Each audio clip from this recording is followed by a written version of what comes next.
Mindfulness automatically leads you to tip number 3, which is cultivate a free, generous and loving mind. How can that be? So mindfulness helps you to cultivate your body awareness. And if you're able to feel what's going on in your body, you're able to stop getting into a circle of anger, negativity, or depression. Because you realize what's going on with you, not by thinking, but by feeling what's going on in your body. This is like an intuition that can be trained. You can train your resilience muscle, especially in terms of mindfulness. So if you follow your inspiration in these moments where you're feeling that you're getting angry, it really helps, because inspiration actually means nothing more than breathing in, inspire. So use your breathing stops to break through the circle of anger or anxiety, whatever, negativity. If you break through, you can climb to a higher level, a kind of supervision perspective, and see yourself and see what's going on, and then you can stop getting deeper into it. Self-consciousness in this case really helps to, for example, reunite with friends and family. Very important, especially in difficult times. And to forgive others and yourself. This is very important too. So let love rule your mind. This is the message, and follow your inner voice. This is tip number 3. Number 4 almost follows, because it's communicate friendly, politely and patiently. The li is missing. And patiently. This is very important in difficult times, again, because whenever you meet someone outside, at the supermarket, a neighbor, you go to the doctor, wherever you go, wherever you meet someone, try to make a difference. Try to not be impatient, impolite, and complaining all the time, but you can be the one who is really appreciating that other people are still working for us, that other people are doing a very good job. And you can be the one who is really talking to them in a different way. Communicate in a positive way. This means also use a positive choice of words. This is a big topic, and if you want to know more about it and about the relationships between all the facts, you can read about Words Can Change Your Brain by Andrew Newberg and Mark Waldman. If you know German, you can also read my book Sagen Sie doch, was Sie wollen.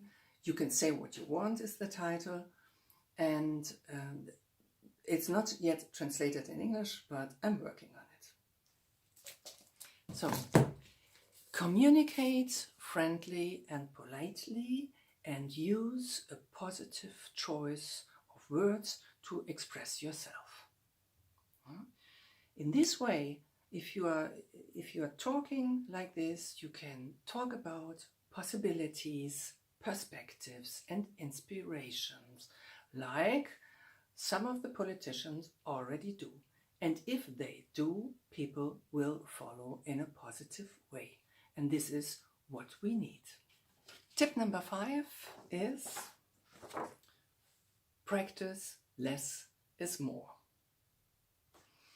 Practice less is more means please try to resist the desire of buying all the time, of consuming too much, of commercial overflow. That means just buy less order less, reduce trash. You can start again with the concept from Ikigai with Harahachibu. Hara is the belly, Hachi means 8.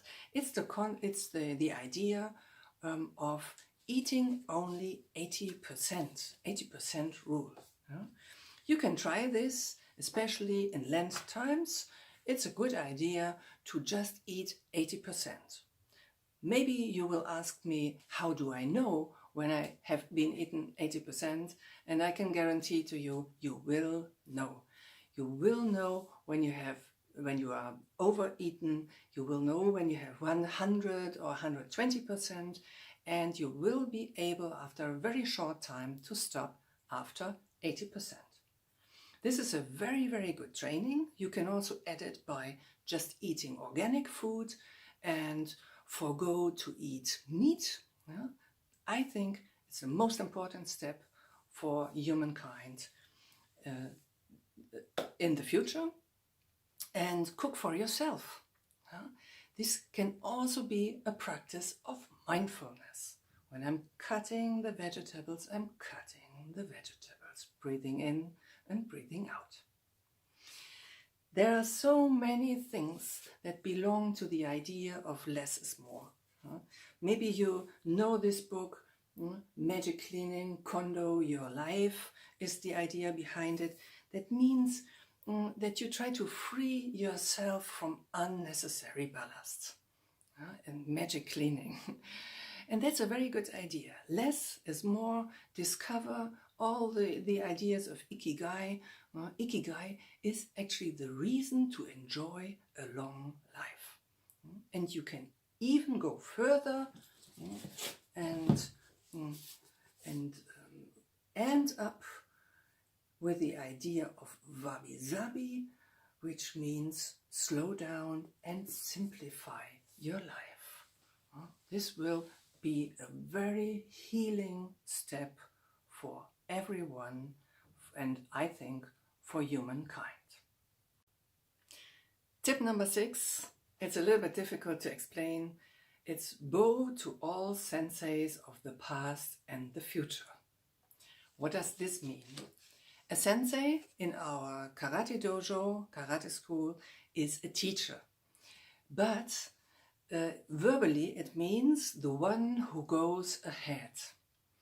And if we have a belt presentation or a tea ceremony after a belt presentation, we drink our last cup of tea, our last sip of tea, to all the senses that have been before us and all those that will follow. And it's an opportunity to show your respect to everyone who is in a wise tradition. So that means you expand your gratefulness in a timeline to all those engaged people who make a difference in this world. And you are one of these. This is important.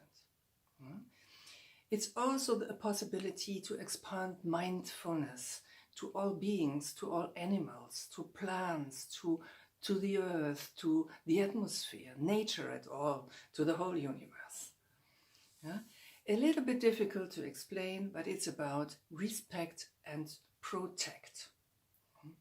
And I think especially in these difficult corona times, they are also a chance to change something, to open up to a new mind, to go on to touch a new path of inspiration, and to support that we all can live together harmonious in an earth, creature and life balance.